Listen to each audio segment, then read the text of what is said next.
viewers எல்லாருக்கும் வணக்கம். This is Preeti Venkatraman and welcome to our Little Chris Cookery channel. இன்னைக்கு நாம குர்குரே பன்னீர் எப்படி பண்ணலாம்ங்கறத பார்க்க போறோம். Actually இந்த ரெசிபி ரொம்ப டிஃபரண்டான, கிரன்ச்சியான, டேஸ்டியான ரெசிபி. வாங்க இன்னைக்கு நாம வீடியோக்குள்ள போகலாம் and வீடியோ ஸ்கிப் பண்ணாம லாஸ்ட் வரைக்கும் பாருங்க.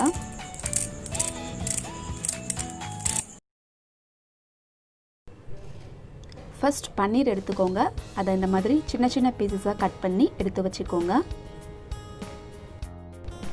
இதுக்கு கோட்டிங் கொடுக்கிறதுக்காக 1/4 கப் மைதா மாவு, 1/4 கப் சோள மாவு அதாவது கார்ன்ஃப்ளவர் மாவு, இதுக்கு தேவையான அளவுக்கு உப்பு and 1 tablespoon chaat masala, 1/2 tablespoon pepper powder, 1 tablespoon garam masala, 1 tablespoon chilli powder, இஞ்சி பூண்டு பேஸ்ட் 1 டீஸ்பூன். இதெல்லாமே நாம சேர்த்துட்டு கொஞ்சம் மிக்ஸ் பண்ணி எடுத்துக்கலாம்.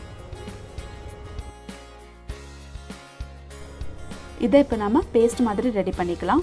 ரொம்ப வாட்டர் சேர்த்துறாம லைட்டாக கொஞ்சம் கொஞ்சமாக சேர்த்துட்டு இந்த அளவுக்கு நீங்கள் ரெடி பண்ணி எடுத்து வச்சுக்கோங்க. ஓகேங்க, நம்மளோட கோட்டிங் ரெடி ஆயிடுச்சு. நெக்ஸ்ட் நாம கார்ன்ஃப்ளேக்ஸ் எடுத்துக்கலாம். நான் ஒரு 200 கிராம் கார்ன்ஃப்ளேக்ஸ் எடுத்திருக்கேன். ஃபஸ்ட்டு இதில் பாதி சேர்த்துட்டு நல்லா இந்த மாதிரி க்ரஷ் பண்ணி எடுத்துக்கோங்க. பேலன்ஸ் உள்ள கார்ன்ஃப்ளேக்ஸையும் சேர்த்துட்டு நம்ம சின்னதாக நல்லா க்ரஷ் பண்ணி எடுத்துக்கலாம். பாருங்கள், நம்மளோட கார்ன்ஃப்ளேக்ஸ் ரெடி ஆயிடுச்சு. ஓகேங்க, பன்னீர், அதுக்கப்புறம் கோட்டிங் கொடுக்கறதுக்காக மாவு, அதுக்கப்புறமா கார்ன்ஃப்ளேக்ஸ், இது மூணுமே ரெடி ஆயிடுச்சு. இப்போ நாம் ரெடி பண்ணி வச்சுருந்த பன்னீரை இந்த மாவில் நல்லா டிப் பண்ணிக்கலாம்.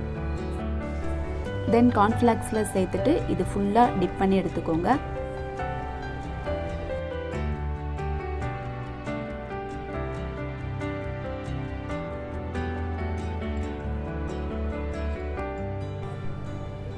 பாருங்கள், ஃபுல்லாக அப்ளை பண்ணிட்டோம். இந்த அளவுக்கு கார்ன்ஃப்ளேக்ஸ் ஃபுல்லாக அப்ளை ஆகணும். இதே மாதிரி பேலன்ஸ் உள்ள எல்லா பன்னீரும் ரெடி பண்ணி வச்சுக்கோங்க.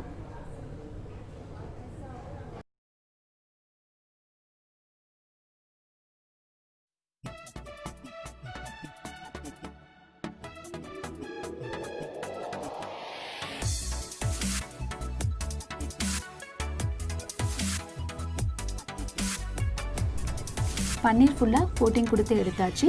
இப்போ இதை நாம் ஃப்ரை பண்ணி எடுத்துக்க போகிறோம்.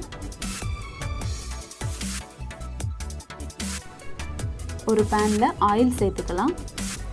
ஆயில் சேர்த்துட்டு நல்லா ஹீட் ஆனதும் நாம் அப்ளை பண்ணி வச்சுருந்த பன்னீர் ஃபுல்லாக ஒவ்வொன்றா சேர்த்துட்டு ஃப்ரை பண்ணி எடுத்துடலாம்.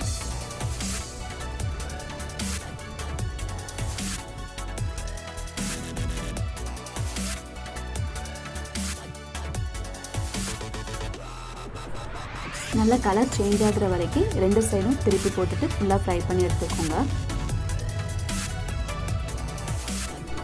நல்லா ஃப்ரை ஆகிடுச்சு. இப்போ இதை நாம் இன்னொரு பிளேட்டில் ட்ரான்ஸ்ஃபர் பண்ணி எடுத்துக்கலாம். அவ்வளோதாங்க, டிஃப்ரெண்ட்டான இந்த பன்னீர் ரெசிபி ரெடி ஆகிடுச்சு. உள்ளே நல்லா ஜூஸியாக, வெளியே கிறிஸ்பியாக, ஸ்பைஸியாக இருக்கும். ஸோ நீங்களும் இதை கண்டிப்பாக உங்கள் வீட்டில் ட்ரை பண்ணுங்கள். எப்படி இருந்ததுன்னு கமெண்ட்ஸில் சொல்லுங்கள். இந்த வீடியோ உங்களுக்கு பிடிச்சிருந்தா உங்கள் ஃப்ரெண்ட்ஸ் அண்ட் ஃபேமிலிக்கு ஷேர் பண்ணுங்கள். மறக்காமல் எங்கள் சேனலுக்கு சப்ஸ்கிரைப் பண்ணுங்கள். தேங்க்யூ ஃபார் வாட்சிங். Enjoy your day.